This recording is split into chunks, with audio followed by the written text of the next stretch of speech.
Last time on quiet night, Sinbad the sailor told his first voyage to the porter Sinbad and a roomful of guests in his Baghdad home. He had been young and foolish with his money. He went to sea to rebuild his fortune. He landed on what looked like an island, and the island dove into the sea. It was a whale. He survived by clinging to a piece of wood through the night. He made it home with his fortune rebuilt. He told himself it would be the last voyage. He was wrong. Tonight, the second voyage, and the valley that almost kept him forever. The quiet life lasted until it didn't. Sinbad was still young, still restless. The comfortable routine of home began to feel like a cage. He gathered fresh goods, joined a group of merchants he trusted, and went back to sea. The voyage went well at first. They stopped at different islands, bought and sold, made good money. Sinbad was enjoying himself. Then one afternoon they anchored at a beautiful island with no people on it. Fruit trees, clear streams, a good place to rest for a few hours. Some of the merchants went to explore. Sinbad found a shaded spot, ate a good meal, drank some wine, listened to the water nearby, and fell asleep. When he woke up, the ship was gone. Nobody had checked that everyone was back on board before they left. The ship had simply sailed. He climbed the highest tree he could find and scanned the horizon in every direction. Nothing. Just open ocean. His panic rose and then passed. Panic would not help. He had survived the whale. He would survive this too.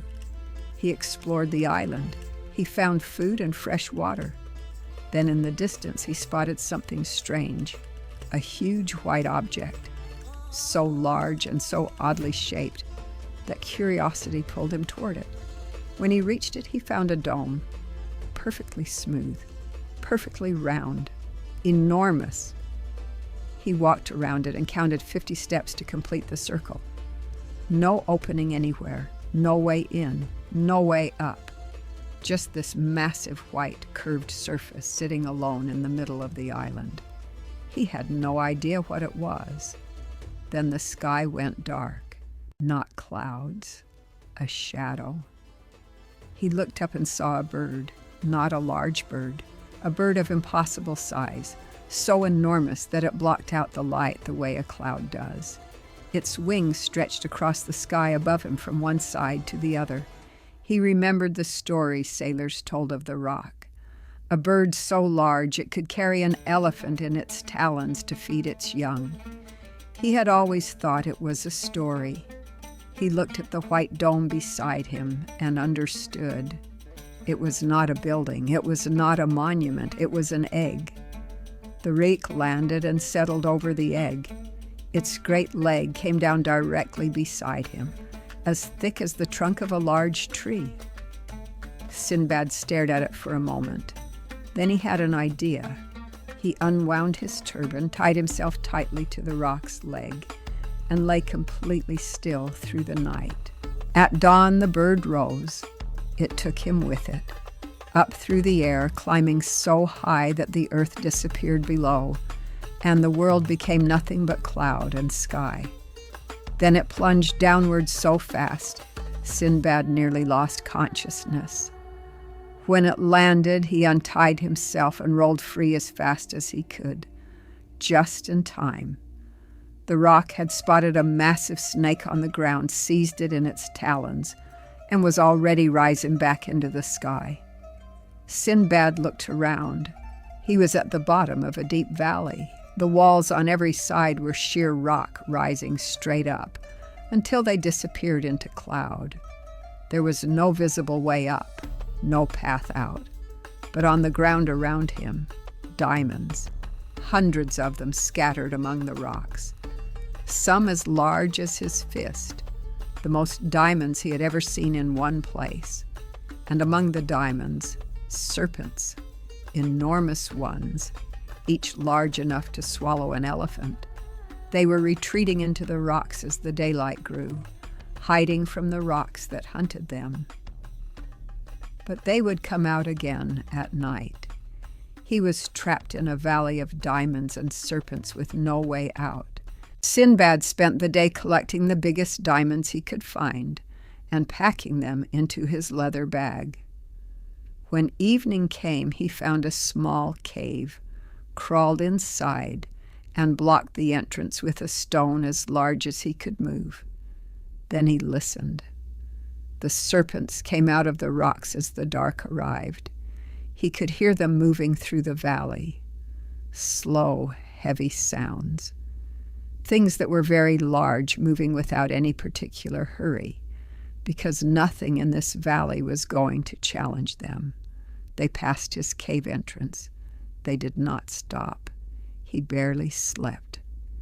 In the morning, he pushed the stone aside and came out into the daylight. He sat on a rock, exhausted, trying to think of a way out. Then something fell from the cliff above him and landed near his feet. A large piece of raw meat. More pieces of meat fell from above. He stared at them and remembered a story he had always thought was made up, about how merchants got diamonds out of this valley.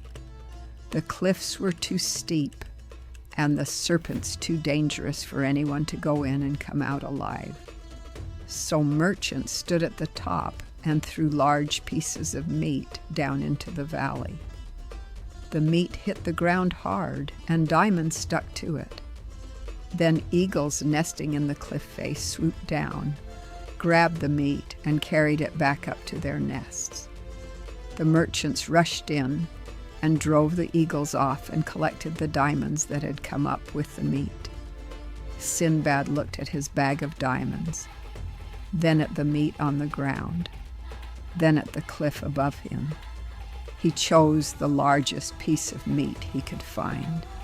He strapped it tightly to his back with his turban.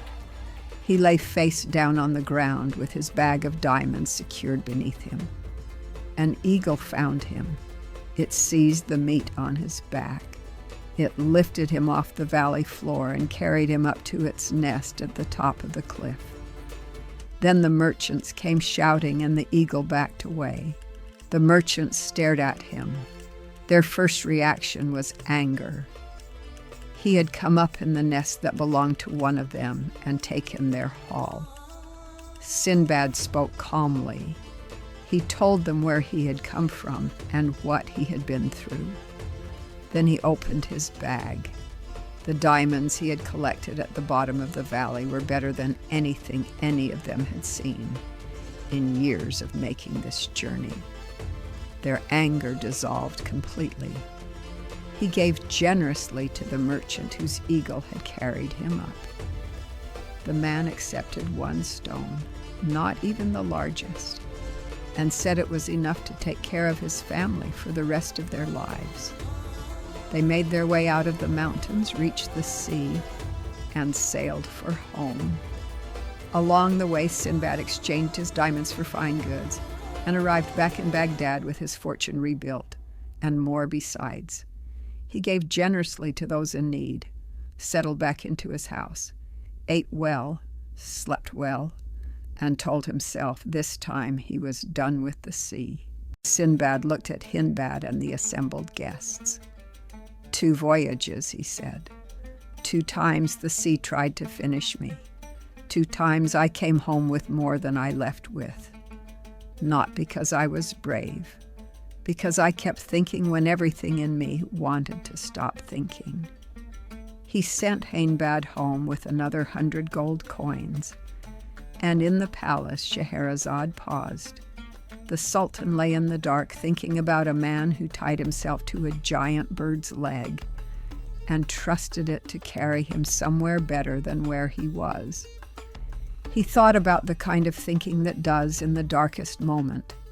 He did not reach for the blade. Dawn came, and Scheherazade was still alive.